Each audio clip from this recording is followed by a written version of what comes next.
So hey guys, good evening. Welcome back to my channel in my lifestyle. I hope कि তোমরা সবাই খুব ভালো আছো আর আমিও ভালো আছি আর চলে এসেছি আর একটা নতুন রেসিপি নিয়ে। আর আজকে আমি বানাবো কিছু মিষ্টি জিনিস, মানে আজকে বানাচ্ছি হচ্ছে মালপুয়া। আর তার জন্য আমি এখানে সুজি ভিজিয়ে নিয়েছি এই যে, আর এখানে নিয়েছি দুধ, ময়দা, আর এটা হচ্ছে গুড়, মানে গুড়টাকে আমি জলে ভিজিয়ে নিয়েছি, এটা হচ্ছে নতুন গুড়। আর এই যে এইটা হচ্ছে চিনি, আর এখানে রয়েছে মৌরি। তো এইগুলোই আমি নিয়েছি, এইগুলো দিয়েই আজকে মালপুয়া বানাবো। আর এই গুড়টা হলো খেজুরের গুড়। তো এইগুলো দিয়েই আমি আজকে বানাচ্ছি হচ্ছে মালপুয়া। তো চলো তাহলে রেসিপিটা এখন স্টার্ট করি।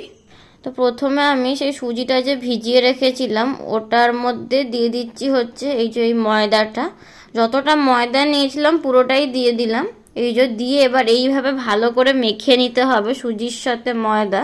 এইভাবে মেখে নেব ভালোভাবে একদম, মানে যাতে কোনো দলা ভাবটা না থাকে। তো এইভাবে মেখে নিতে হবে ময়দাটা। তো ময়দাটাকে ফেটিয়ে নেওয়ার পরে এর মধ্যে দিয়ে দিচ্ছি হলো দুধ। এই যে দুধটাকে দিয়ে আবার এইভাবে মেখে নিচ্ছি, ময়দা, সুজি আর দুধটাকে একসাথে এইভাবে মিক্স করে মেখে নেওয়া হচ্ছে এই যে। তো তারপরে এর মধ্যে দিয়ে দিলাম চিনি। এই যে চিনিটা আমি অল্প করেই নিয়েছি, যেহেতু আমি গুড় নিয়েছি যার জন্য চিনিটা আমি অল্প করেই নিয়েছি। তো দিয়ে আবার সবকিছু একসাথে মিক্স করে নেওয়া হলো। তারপরে দিয়ে দিলাম হলো গুড়টা যে জলের মধ্যে ভিজিয়ে রেখেছিলাম, তো সেই জল শুদ্ধই আমি এর মধ্যে দিয়ে দিলাম। তো দিয়ে এটাকে আবার এইভাবে একসাথে ভালোভাবে মিক্স করে নেওয়া হচ্ছে। তো সবার শেষে আমি এর মধ্যে মৌরি দিয়ে নিলাম। এই যে মৌরি দিয়ে ভালোভাবে মিক্স করা হচ্ছে। আর এই যে এখানে এটা ভালোভাবে মিক্স করে রেখে দেওয়া হয়েছে, কিন্তু ওই যে গুড়টা যে ছিল না, গুড়টা এখনো গলেনি। তো এটা এখন এরমভাবে কিছুক্ষণ রেখে দেওয়ার পরে ওটা আস্তে আস্তে গুড়টা ওর সাথে মিক্স হয়ে যাবে আর গলেও যাবে। তো এটা এখন কিছুক্ষণ এইভাবে থাক। তো প্রায় 1 ঘন্টা আমি ওইভাবে ওটাকে ভিজিয়ে রেখেছিলাম। তো এবার আমি কড়াইতে দিয়ে দিয়েছি তেল। আর এই যে এগুলো সব একসাথে এখন ভালোভাবে সব গলে গেছে। তো এদিকে কড়াইতে তেলও দিয়ে দেওয়া হয়েছে। তো এবার কড়াইয়ের মধ্যে এরকম এই হাতার 1 হাতা করে তেলের মধ্যে এইভাবে ছেড়ে দেওয়া হবে। এই যে এইভাবে ছেড়ে দেওয়া হয়েছে।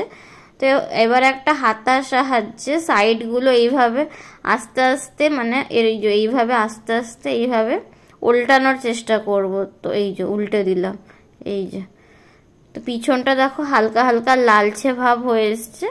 তো এইভাবে সবগুলোকে আমি একটা একটা করে ভেজে নেব। এই যে দেখো দু সাইডই একদম লালচে হয়ে যাওয়ার পরে আমরা একটা থালার মধ্যে তেলটাকে ভালো করে চিপড়ে, এই যে হাতার পিছনটা দিয়ে ভালো করে চিপড়ে নেব, দিয়ে এইভাবে থালার মধ্যে তুলে নেব। তো এই যে একটা হয়ে গেছে, তারপরে আবার সেম প্রসেসে আরেকটা দিয়ে নিলাম এই তেলের মধ্যে।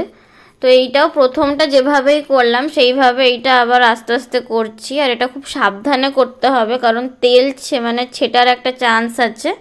তো একটু মাঝে মাঝে গ্যাসের ফ্লেমটা হালকা হাই বা হালকা লো করে আস্তে আস্তে এটা করতে হবে। এই দেখো এইটাও হয়ে গেছে। এটাকে এবার এরকমভাবে তেলটা চিপড়ে তুলে নিলাম ওই থালাটার মধ্যে।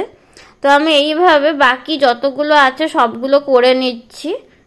সো গাইজ, এই যে আমাদের এদিকে মালপুয়া সব রেডি হয়ে গেছে।